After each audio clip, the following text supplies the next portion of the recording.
Welcome to Soul of Series YouTube channel. This is episode number 3. ಜಯಕ್ಷು ಅವಳ ಊಟದ ವಿಷಯದಲ್ಲಿ ತುಂಬ ಕೇರ್ ಮಾಡುತ್ತಾನೆ. ಅವಳ ಬೇಕು ಬೇಡಗಳ ಬಗ್ಗೆ ವಿಚಾರಿಸುತ್ತಾನೆ. ಇದರಿಂದ ಜಯಕ್ಷುಳ ಸಂಕೋಚ ದೂರವಾಗುತ್ತದೆ. ಊಟ ಮುಗಿದ ನಂತರ ಅವರು ಮಾಲ್ಗೆ ಹೋಗುತ್ತಾರೆ. ಅಲ್ಲಿ ಅವಳಿಗೆ ಒಂದು ಗೊಂಬೆ ತುಂಬ ಇಷ್ಟವಾಗುತ್ತದೆ. ಅದನ್ನು ತೆಗೆದುಕೊಳ್ಳಲು ಪ್ರಯತ್ನಿಸುತ್ತಾಳೆ. ಅವಳಿಂದಾಗುವುದಿಲ್ಲ. ಅದನ್ನು ನೋಡಿದ ಜಯಕ್ಷು ತಾನೇ ಅವಳಿಗೆ ಗೊಂಬೆಯನ್ನು ತೆಗೆದುಕೊಡುತ್ತಾನೆ. ಅವಳು ತುಂಬ ಖುಷಿ ಪಡುತ್ತಾಳೆ.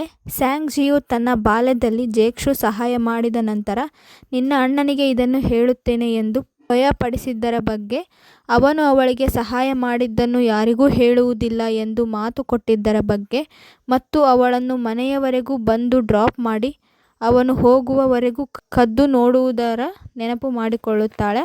ಮಾರನೇ ದಿನ ಸ್ಯಾಂಗ್ಜಿಯನ್ನು ಅವಳ ಗೆಳತಿ ತನ್ನ ಶಾಲೆಯ ಹುಡುಗನ ಬರ್ತ್ಡೇ ಸೆಲೆಬ್ರೇಷನ್ಗೆ ಕರೆದುಕೊಂಡು ಹೋಗುತ್ತಾಳೆ.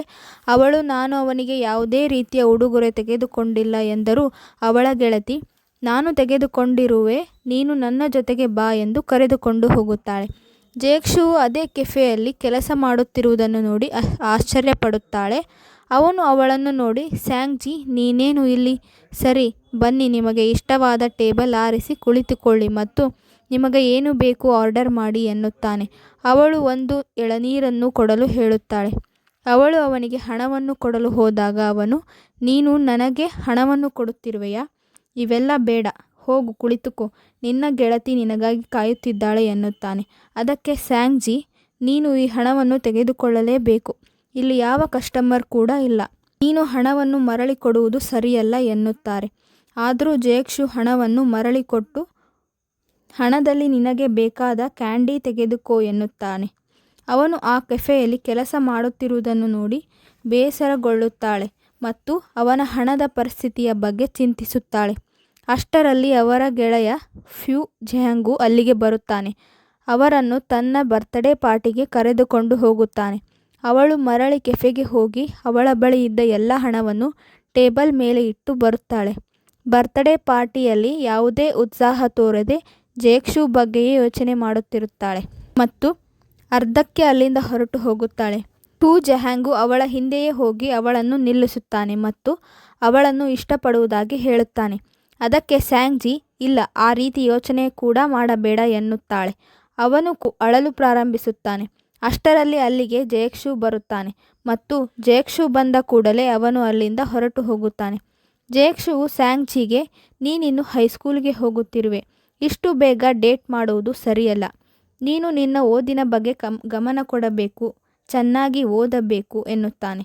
ಸ್ಯಾಂಗ್ಜಿಯು, ಇಲ್ಲ, ನೀನು ಅಂದುಕೊಂಡಿರುವ ಹಾಗೆ ಏನೂ ಇಲ್ಲ, ನಾನು ನಿಜವಾಗಿಯೂ ಡೇಟ್ ಮಾಡುತ್ತಿಲ್ಲ ಮತ್ತು ನಾನು ಅವನಿಗೆ ಓದುವುದರ ಗಮನ ಕೊಡು ಎಂದು ಮಾತ್ರ ಹೇಳುತ್ತಿದ್ದೆ ಎನ್ನುತ್ತಾಳೆ. ಅದಕ್ಕೆ ಜಯಕ್ಷು, ಸರಿ, ನಾನು ನಿನ್ನನ್ನು ನಂಬುತ್ತೇನೆ, ಆದರೆ ನಿನ್ನನ್ನು ಇಷ್ಟಪಡುವವರ ವ್ಯಕ್ತಿಯ ಮುಂದೆ ಹೀಗೆ ಮಾತನಾಡಿಸುವುದು ಸರಿಯಲ್ಲ, ಅವನಿಗೆ ಬೇಸರವನ್ನುಂಟು ಮಾಡಬಾರದು ಎನ್ನುತ್ತಾನೆ. ಅದಕ್ಕೆ ಸ್ಯಾಂಗ್ಜಿ, ಇಲ್ಲ, ನಾನು ಅವನಿಗೆ ಯಾವ ರೀತಿ ಬೇಸರವನ್ನೂ ಮಾಡಿಲ್ಲ, ಅವನೊಬ್ಬ ಅಳುಮುಂಜಿ ಎನ್ನುತ್ತಾಳೆ.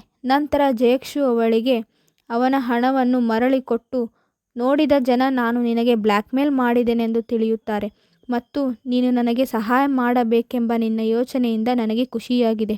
ಈ ಹಣ ನನಗೆ ಬೇಡ, ನಾನು ಮರಳಿ ಕೆಲಸಕ್ಕೆ ಹೋಗುತ್ತೇನೆ ಮತ್ತು ನೀನು ಜಾಗರೂಕತೆಯಿಂದ ಮನೆಗೆ ಹೋಗು ಎನ್ನುತ್ತಾನೆ. ಮಾರನೇ ದಿನ ಅವಳ ಗೆಳತಿ ಜೀನ್ರು ಅವಳನ್ನು ಮಾತನಾಡಿಸುವುದಿಲ್ಲ. ಅವರ ಶಾಲೆಯಲ್ಲಿ ಒಂದು ಕ್ರೀಡಾ ದಿನ ಆಚರಣೆ ಬಗ್ಗೆ ಯಾರು ಯಾವ ಆಟದಲ್ಲಿ ಸ್ಪರ್ಧಿಸುತ್ತಾರೆ ಎಂದು ಲಿಸ್ಟ್ ಮಾಡುತ್ತಿರುತ್ತಾರೆ. ಎಲ್ಲರೂ ಅವರವರ ಹೆಸರನ್ನು ನೋಂದಾಯಿಸುತ್ತಾರೆ ಮತ್ತು ಅವರ ಶಿಕ್ಷಕರು ಅವಳನ್ನು ಹೈಜಂಪ್ನಲ್ಲಿ ಭಾಗವಹಿಸುವಂತೆ ಒತ್ತಾಯಿಸುತ್ತಾರೆ. ಅವಳ ಹೆಸರನ್ನು ಲಿಸ್ಟ್ನಲ್ಲಿ ಬರೆಯುತ್ತಾರೆ. ಎಲ್ಲರನ್ನೂ ಆಟದ ಮೈದಾನಕ್ಕೆ ಕರೆದುಕೊಂಡು ಹೋಗುತ್ತಾರೆ. ಅವಳು ಅವಳ ಅಣ್ಣನ ಬಳಿ ಅವಳು ಸ್ಪರ್ಧಿಸುತ್ತಿರುವುದನ್ನು ಹೇಳಿದಾಗ ಅವನು ಅವಳನ್ನು ಚುಡಾಯಿಸುತ್ತಾನೆ. ಅವಳು ನಾನು ಹೈಜಂಪ್ ಭಾಗವಹಿಸುತ್ತಿರುವೆ ಎಂದು ಹೇಳಿ ಪ್ರಾಕ್ಟೀಸ್ಗೆಂದು ಹೊರಡುತ್ತಾಳೆ. ಅವಳ ಅಣ್ಣ ಆ್ಯನ್ ಮತ್ತು ಜಯಕ್ಷು ಅವಳಿದ್ದಲ್ಲಿಗೆ ಬರುತ್ತಾರೆ. ಆ್ಯನ್ ಅವಳ ಫೋಟೋ ತೆಗೆಯುತ್ತಿರುತ್ತಾನೆ. ಅವಳು ಫೋಟೋ ತೆಗೆಸಿಕೊಳ್ಳಲು ಒಪ್ಪುವುದಿಲ್ಲ. ಅವಳ ಆ ನಿರ್ಧಾರಕ್ಕೆ ಜಯಕ್ಷು ಕೂಡ ಸಹಾಯ ಮಾಡುತ್ತಾನೆ. ಆಟ ಪ್ರಾರಂಭವಾಗುತ್ತದೆ. 2 ಬಾರಿ ಪ್ರಯತ್ನಿಸಿದರೂ ಅವಳಿಗೆ ಹೈಜಂಪ್ ಮಾಡಲು ಆಗುವುದಿಲ್ಲ ಮತ್ತು 3ನೇ ಬಾರಿ ಬಿದ್ದು ಕಾಲಿಗೆ ಗಾಯ ಮಾಡಿಕೊಳ್ಳುತ್ತಾಳೆ. ನಂತರ ಆ್ಯನ್ ಮತ್ತು ಜಯಕ್ಷು ಅವಳ ಹತ್ತಿರ ಬರುತ್ತಾರೆ. ಆಗ ಅವರ ಶಿಕ್ಷಕರು, ನೀನು ಸ್ಯಾಂಗ್ಜಿಯ ಅಣ್ಣ ಅಲ್ಲವೇ ಮತ್ತು ಇವರು ಎನ್ನುತ್ತಿದ್ದಂತೆ ಸ್ಯಾಂಗ್ಜಿ ಆ್ಯನ್ನ ಬಾಯಿ ಮುಚ್ಚಿ ಇವರು ನನ್ನ ತಂದೆ ಎನ್ನುತ್ತಾ ಅಲ್ಲಿಂದ ಹೋಗುತ್ತಾಳೆ. ಫಸ್ಟ್ ಏಡ್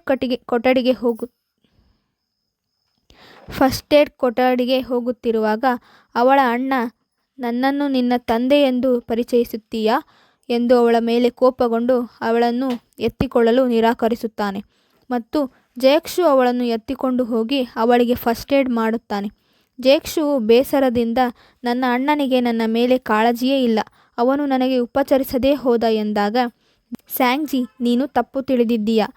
ನೀನು ಗಾಯಗೊಂಡಾಗ ನಿನ್ನನ್ನು ಎತ್ತಿಕೊಂಡು ನಿನಗೆ ಉಪಚರಿಸಲು ಕರೆದುಕೊಂಡು ಬರುತ್ತಿದ್ದ. ನೀನು ಹೀಗೆ ಮಾತನಾಡುತ್ತಿರುವುದು ಸರಿಯಲ್ಲ. ನಿನ್ನ ಈ ಚಿಕ್ಕ ತಲೆಯಲ್ಲಿ ಅದ್ಯಾವ ಯೋಚನೆ ಇದೆ ಎಂದು ಹೇಳುತ್ತಾನೆ. ಅಷ್ಟರಲ್ಲಿ ಆ್ಯನ್ ಅವಳಿಗೆ ನೀರು ಮತ್ತು ಜ್ಯೂಸನ್ನು ತೆಗೆದುಕೊಂಡು ಬರುತ್ತಾನೆ. ಜಯಕ್ಷುವು ಮತ್ತೊಬ್ಬರನ್ನು ಫಸ್ಟ್ ಏಡ್ ಮಾಡಲು ಕರೆದುಕೊಂಡು ಹೋಗುತ್ತಾನೆ. ಅದನ್ನು ನೋಡಿದ ಸ್ಯಾಂಗ್ಜಿ, ಅವನು ನನ್ನ ಮಾತ್ರ ಕೇರ್ ಮಾಡುವುದಿಲ್ಲ, ಎಲ್ಲರನ್ನೂ ಕೇರ್ ಮಾಡುತ್ತಾನೆ, ನಾನು ತುಂಬ ಯೋಚಿಸಬಾರದು ಎಂದು ಮನಸ್ಸಿನಲ್ಲೇ ಅಂದುಕೊಳ್ಳುತ್ತಾಳೆ. ಮಾರನೇ ದಿನ ಶಾಲೆಯಲ್ಲಿ ಇರುವಾಗ ಅವಳ ಅಣ್ಣನ ಕರೆ ಬರುತ್ತದೆ ಮತ್ತು ಅವನು, ಇವತ್ತು ನಿನ್ನನ್ನು ಕರೆದುಕೊಂಡು ಹೋಗಲು ಜಯಕ್ಷು ಬರುತ್ತಾನೆ, ಮತ್ತೆ ಅವನು ಬರುವುದು 20 ನಿಮಿಷ ತಡವಾಗಬಹುದು, ನೀನು ಅವನಿಗೆ ಕಾಯುತ್ತಿರು, ಯಾವುದೇ ರೀತಿಯ ತೊಂದರೆ ಕೊಡಬೇಡ ಎನ್ನುತ್ತಾನೆ. ಅವಳು, ಓ, ನಾನೇಕೆ ಹಾಗೆ ಮಾಡಲಿ, ನೀನು ಯಾವಾಗಲೂ ನನ್ನ ಬಗ್ಗೆ ಹೀಗೆ ಮಾತನಾಡುತ್ತೀಯ, ಸರಿ ಎಂದು ಹೇಳುತ್ತಾಳೆ.